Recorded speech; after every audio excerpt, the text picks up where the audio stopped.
Hi, my name's Bill Sutley, or William Sutley. I'm the Executive Director of Ranch for Kids. And exactly 1 week ago today, we had unexpected visitors here at our Rexford school, our Rexford Lodge. And I run a program, Ranch for Kids, for currently at that time 27 students, 27 program participants. And so let me just recount some of the facts, some of the issues, some of the things that happened the last Tuesday morning. I had scheduled a MANT training. MANT is a safety training and relationship-based training that we do here. It's as one of our therapeutic models. And I had scheduled Monday and Tuesday to do training from about 9 to 5. And not only do I train as a MANT certified trainer instructor for our team, for our staff, but I also train parents at our parent training weekends, and I train with our students, our program participants, at least not the technical or conceptual components of the training, but the relational components, the relationship skills and the communication skills and conflict resolution skills. So anyway, back up. Last Tuesday morning I came in, we did a morning prayer, we did a little bit of a review over the prior day's training, asking questions, and then had one of my staff come in, said that I'm requested in the office. So I pause and she takes over with where I left off. I leave the gymnasium where all the kids and the students are lined up at the tables and the benches, and I've got the projector and the whiteboard in the gym, and we're getting ready to jump full steam ahead into our Tuesday's training, the communications chapter, for instance. Well, so I walked into the office, and there I find 2 law enforcement officials and a state official. And they proceeded to tell me, you're shut down, we're removing all of your kids right now. And I was dumbfounded, obviously, and I said, what? You can't do that, we have guardianship over them, and parents have guardianship. And they said, yes, we can, and they put 30 pages of paperwork on my desk and essentially said, we have the paperwork that allows us to do that, Emergency Protective Services, investigative authority, temporary investigative authority to do that. And from that point, we left the office, and they wanted me to be outside the building, so I went out there and stood around the picnic table out front. The other staff member that had previously been in the office, he was directed outside too, and we were isolated, although we could see each other. We were isolated with our own personal law enforcement assistants.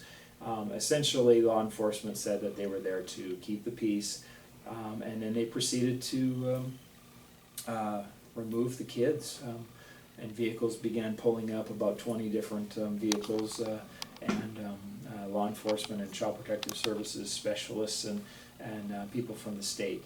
So that's sort of how this all began shortly after 9 o'clock on last Tuesday morning. I guess that would have been, today's the 30th, so on the 23rd. Anyway, I guess I want to share with you a little bit more about my interactions. Of course, I let them know that I was not pleased with this, the way this is being handled. I let them know that this is very much a traumatic event, not only for our entire team, but also for all of these kids who have trauma histories. I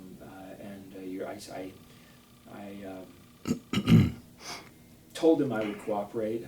I didn't resist. I obviously didn't get arrested, but I did at one point have an officer sit down next to me, and he said, I need to tell you that the state wanted us, Child Protective Services and the Department of Health and Human Services wanted to kick your doors in and bring SWAT onto the scene, and we chose to not do that. We chose to handle it differently.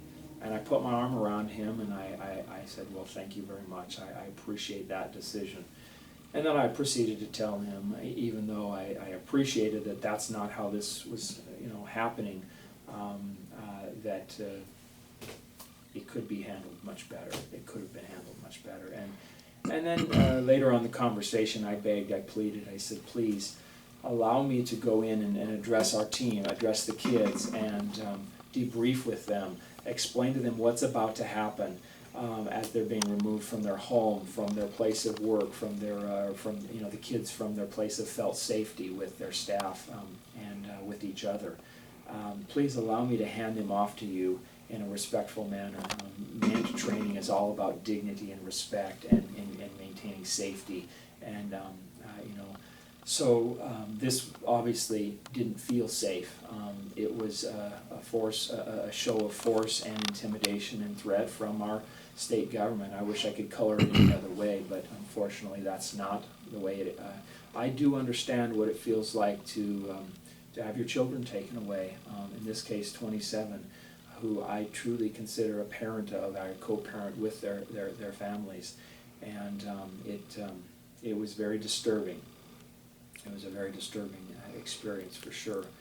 So anyway, that's what happened. They proceeded to remove their kids and take some of their belongings, and they all were shuttled off in vehicles one at a time out of the parking lot while I watched at a distance. Another disturbing thing was that I wasn't allowed to be able to interact with our team and support them as they are emotional in this whole process as well. Again, we were treated not disrespectfully in the sense that there was any aggression, but it was a show of force and it was firm, and we weren't allowed to be together. I was asked on 2 occasions, do I have any weapons? And I said, no, of course not.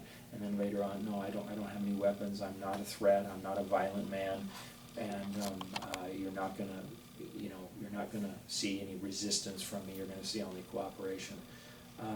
But I anticipate that